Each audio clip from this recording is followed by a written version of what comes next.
ইসরায়েলের আকাশে ইরানের ক্ষেপণাস্ত্র ঝড়। এদিকে ইরানকে চরম মূল্য দিতে হবে হুঁশিয়ারি নেতানিয়াহুর। এছাড়া এমন ক্ষেপণাস্ত্র মজুদ আছে যা এখনো ব্যবহার করেনি হুঁশিয়ারি ইরানের।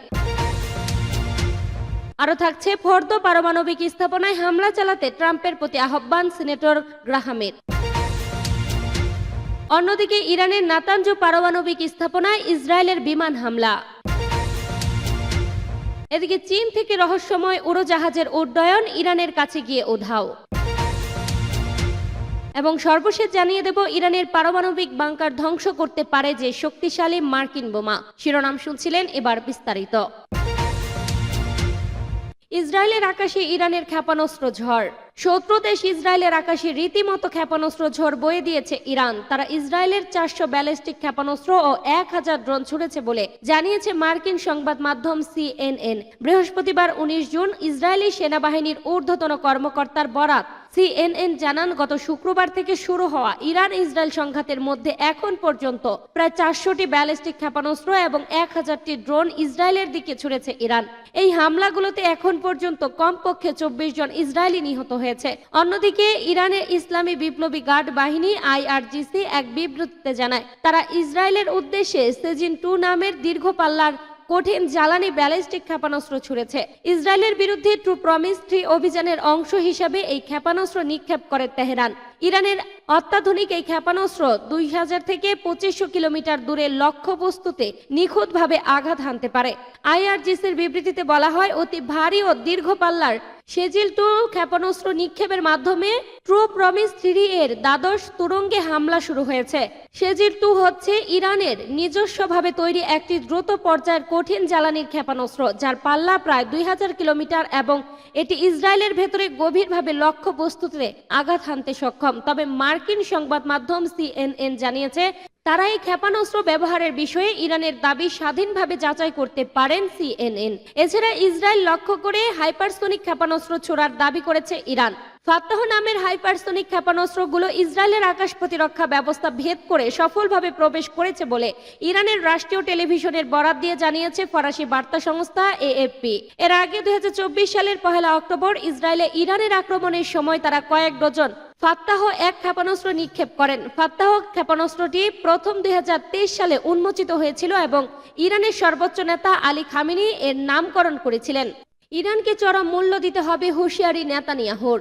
টানা 6ষ্ঠ দিনের মতো দখলদার ইসরায়েলি ভূখণ্ডে পাল্টা হামলা অব্যাহত রেখেছে ইরান। বৃহস্পতিবার সকালেও নতুন করে ইসরায়েলে কয়েক ডজন মিসাইল হামলা চালিয়েছে দেশটি। ইরানের ব্যালিস্টিক মিসাইলের আঘাতে ইসরায়েলের বীরসেবা এলাকায় শেরোকা হাসপাতাল ব্যাপক ক্ষতিগ্রস্ত হয়েছে। এছাড়া দখলদারদের ভূখণ্ডে হুলন এলাকাতেও মিসাইল হামলা চালানো হয়েছে। এতে করে 20 জনের বেশি ইসরায়েলি হতাহত হয়েছে। এদের মধ্যে 3 জনের অবস্থা আশঙ্কাজনক। এই মিসাইল হামলার কারণে ইরানকে চরম মূল্য দিতে হবে বলে হুঁশিয়ারি দিয়েছেন ইসরায়েলি প্রধানমন্ত্রী বেনিয়ামিন নেতানিয়াহু। বৃহস্পতিবার কাতার ভিত্তিক সংবাদ মাধ্যম আল জাজিরার খবরে এই তথ্য জানানো হয়েছে। সামাজিক যোগাযোগ মাধ্যম এক্সে ইসরায়েলি প্রধানমন্ত্রী লেখেন, সকালে ইরান শেরোকা হাসপাতাল এবং মধ্য ইসরায়েলের বেসামরিক নাগরিকদের উপর হামলা চালিয়েছে। এর জন্য তেহরানকে চরম মূল্য দিতে হবে। এদিকে শেরোকা হাসপাতালে ইরানের ব্যালিস্টিক মিসাইলের ঘটনাকে যুদ্ধ অপরাধ বলে আখ্যা দিয়েছে ইসরায়েলের প্রতিরক্ষা মন্ত্রী ইসরায়েল কাটজ। এছাড়া হাসপাতালটিতে হামলার মাধ্যমে ইরান রেড অ্যালার্ট অতিক্রম করেছে বলে মন্তব্য করেছে ইসরায়েলের স্বাস্থ্যমন্ত্রী উরিয়েল বুসো। এমন ক্ষেপণাস্ত্র মজুদ আছে যা এখনো ব্যবহার করেনি হুঁশিয়ারি ইরানের।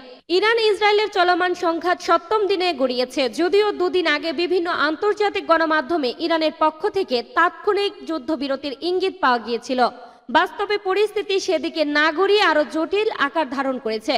মঙ্গলবার রাতে ইরানের সর্বোচ্চ ধর্মীয় নেতা আয়াতুল্লাহ আলী খামেনি এক হুঁশিয়ারিমূলক বার্তা সংঘাতের নতুন মাত্রা যোগ করেন। এই বার্তায় তিনি ইসরায়েল ও যুক্তরাষ্ট্রকে উদ্দেশ্য করে বলেন, যুদ্ধ শুরু হয়ে গেছে। এরপর রাতে ইরান আবারও 1 দফা ক্ষেপণাস্ত্র হামলা চালায় ইসরায়েলের বিভিন্ন স্থানে। জেরুজালেম ও তেল আবিবে বিস্ফোরণের শব্দ শোনা যায়। সঙ্গে ইসরায়েলের কেন্দ্রীয় ও উত্তরাঞ্চলে বিমান সতর্কতা জারি করা হয়। ইসরায়েলি কর্তৃপক্ষ জানিয়েছে, ইরানি ক্ষেপণাস্ত্র 7টি স্থানে আঘাত হেনেছে। এতে অন্তত 65 জন আহত হয়েছে।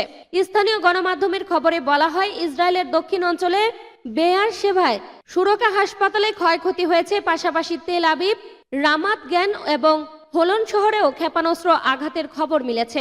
ইসরায়েল বলছে যতদিন প্রয়োজন ততদিন তারা অভিযান চালিয়ে যাবে এবং নিজেদের লক্ষ্য পূরণ করবে। তবে যুদ্ধ বিশ্লেষকদের মতে ইরানে ক্ষেপণাস্ত্র হামলার পরিমাণ এখন আগের তুলনায় অনেক কমে এসেছে।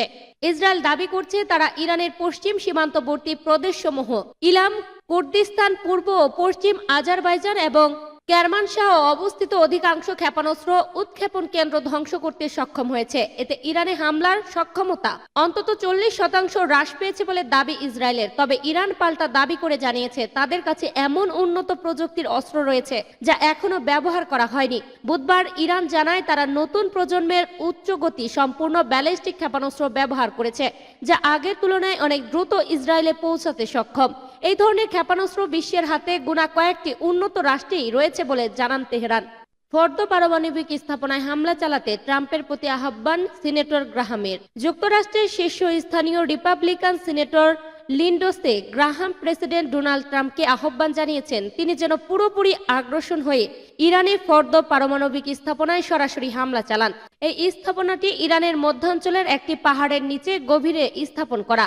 গ্রাহাম লিখেছেন, ইসরায়েল আকাশপথে আধিপত্য বজায় রেখে ইতিমধ্যেই ইরানের সামরিক ও বৈজ্ঞানিক নেতৃত্ব ধ্বংস করেছে। তারা ইরানের পারমাণবিক অবকাঠামোরও অনেক ক্ষতি করেছে। তবে এখনো যেটি অক্ষত রয়েছে তা হলো ভূগর্ভস্থ ফর্দো স্থাপনাটি। তা ধ্বংস করা না পর্যন্ত আমাদের অভিন্ন লক্ষ্য অর্থাৎ ইরানের ইউরেনিয়াম সমৃদ্ধকরণ কর্মসূচি অবসান অর্জিত হবে না। তিনি আরো বলেন, এই ধরনের গভীর ভূগর্ভস্থ স্থাপনায় হামলা চালানোর সক্ষমতা কেবল যুক্তরাষ্ট্রেরই রয়েছে। কাজটি শেষ করুন, এই খবর দিয়েছে অনলাইন আল জাজিরা। ইরানের নাতানজ পারমাণবিক স্থাপনায় ইসরায়েলের বিমান হামলা।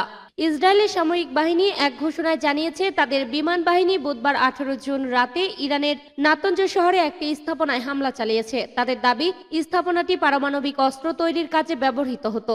ইসরায়েলি প্রতিরক্ষা বাহিনী আইডিএফ জানিয়েছে এই স্থাপনায় এমন বিশেষ যন্ত্রাংশ ও উপকরণ রয়েছে যা পারমাণবিক অস্ত্র তৈরিতে ব্যবহৃত হয়। সেখানে এমন প্রকল্প চলছে যা পারমাণবিক অস্ত্র কর্মসূচিকে দ্রুত এগিয়ে নিতে সাহায্য করবে। নাতানজের আগেও হামলা চালিয়েছে ইসরায়েল। এই সপ্তাহের শুরুতে বৈশ্বিক পারমাণবিক পর্যবেক্ষণ সংস্থার প্রধান বিবিসিকে বলেছে ইরানের ভূগর্ভস্থ ইউরেনিয়াম সমৃদ্ধকরণ কেন্দ্রে থাকা সেন্ট্রিফিউজগুলো পুরোপুরি ধ্বংস না হলেও সম্ভবত ব্যাপকভাবে ক্ষতিগ্রস্ত হয়েছে। ইসরায়েলের গত শুক্রবারের হামলার পর এই কথা জানান তিনি। ইসরায়েলের অভিযোগ ইরান সম্প্রতি তাদের সমৃদ্ধ ইউরেনিয়ামের মজুদকে অস্ত্র তৈরির পথে নিয়ে যাচ্ছে, যা বিদ্যুৎ উৎপাদন বা পারমাণবিক বোমা দুটোর জন্য ব্যবহৃত হতে পারে। রোববার ইরান আবারও জানিয়েছে তাদের পারমাণবিক কর্মসূচি শান্তিপূর্ণ উদ্দেশ্যের জন্য। ইরান আন্তর্জাতিক আণবিক শক্তি সংস্থার 35 জাতির বোর্ডকে ইসরায়েলি হামলার তীব্র নিন্দা জানানোরও আহ্বান জানিয়েছেন। চীন থেকে রহস্যময় উড়োজাহাজের উড্ডয়ন ইরানের কাছে গিয়ে উধাও। ইরান ইসরায়েলের চলমান যুদ্ধের মধ্যে চীন থেকে একের পর এক কার্গো উড়োজাহাজে ইরানের দিকে যাত্রা ঘিরে তৈরি হয়েছে রহস্য। গত শুক্রবার ইরানে হামলার ঠিক একদিন পর প্রথম একটি কার্গো উড়োজাহাজ চীন থেকে উড্ডয়ন করে। পরের দিন আরেকটি উড়োজাহাজ চীনের উপকূলীয় শহর থেকে যাত্রা করে এবং সোমবার সাংহাই থেকে উড্ডয়ন করে তৃতীয় উড়োজাহাজটি। ব্রিটিশ সংবাদ মাধ্যম দ্য টেলিগ্রাম এক প্রতিবেদনে এমনটাই দাবি করেছে। গণমাধ্যমটি জানিয়েছে 3টি উড়োজাহাজই উত্তর চীনের উপর দিয়ে পশ্চিম দিকে উড়ে যায়। এরপর এগুলো কাজাখস্তান হয়ে উজবেকিস্তান এবং তুর্কমেনিস্তান অতিক্রম করে ইরানের সীমানার কাছাকাছি পৌঁছানোর সঙ্গে সঙ্গে রাডার থেকে বিচ্ছিন্ন হয়ে যায়। ফ্লাইট পরিকল্পনা অনুযায়ী উড়োজাহাজগুলোর গন্তব্য ছিল ইউরোপের লুক্সেমবার্গ, তবে সেগুলো ইউরোপীয় আকাশে প্রবেশ করেনি বলে ধারণা করা হচ্ছে। ফলে এই উড়োজাহাজের গতিপথ এবং প্রকৃত উদ্দেশ্য নিয়ে তৈরি হয়েছে প্রশ্ন। বিশ্লেষকরা বলছে বোয়িং 747 ধরনের এই মালবাহী উড়োজাহাজগুলো সাধারণত সামরিক সরঞ্জাম বা অস্ত্র পরিবহনের জন্য ব্যবহৃত হয়। এই ধরনের উড়োজাহাজ সরকারি বা বেসরকারি প্রতিরক্ষা চুক্তির অধীনে ভাড়া দেওয়া হয়। ইরানি পারমাণবিক বাংকার ধ্বংস করতে পারে যে শক্তিশালী মার্কিন বোমা। ইরানে ভূগর্ভে নির্মিত পারমাণবিক স্থাপনাগুলোর উপর আঘাত হানতে সক্ষম যেসব অস্ত্র রয়েছে তার একটি এখনো অব্যবহৃতই রয়ে গেছে এবং সেটি এখন পর্যন্ত ইসরায়েলের নাগালের বাইরে। এটির নাম GBU-57AB MOP, যা সম্পূর্ণভাবে মার্কিন যুক্তরাষ্ট্রের নিয়ন্ত্রণে। MOP কোনো পারমাণবিক বোমা নয়, অর্থাৎ এটি থেকে নিউক্লিয়ার বিস্ফোরণ ঘটে না, কিন্তু এটি এমন একটি নন নিউক্লিয়ার বাংকার ব্লাস্টার বোমা যা মাটির নিচে বাংকার ধ্বংস করে ফেলতে পারে। এই ধরনের বোমার দিক থেকে এটি পৃথিবীতে সবচেয়ে বড়। বিবিসি বাংলার প্রতিবেদন। নির্ভুলভাবে লক্ষ্যবস্তুতে আঘাত হানতে সক্ষম এই শক্তিশালী বোমা বা ক্ষেপণাস্ত্রের ওজন 30,000 পাউন্ড বা 13,600 কিলোগ্রাম। শুধুমাত্র ইউএস B-2 স্পিরিট যুদ্ধ বিমানই শুধু GBU-57 এবি MOP বোমা বহন করতে পারে। এটি সম্ভবত ইরানের পারমাণবিক স্থাপনা ফর্দ কমপ্লেক্সকেও ভেদ করে বিস্ফোরণ ঘটাতে পারে, যা কিনা পাহাড়ের অনেক নিচে অবস্থিত। এখন পর্যন্ত মার্কিন যুক্তরাষ্ট্র ইসরায়েলকে MOP ব্যবহারের অনুমতি দেয়নি।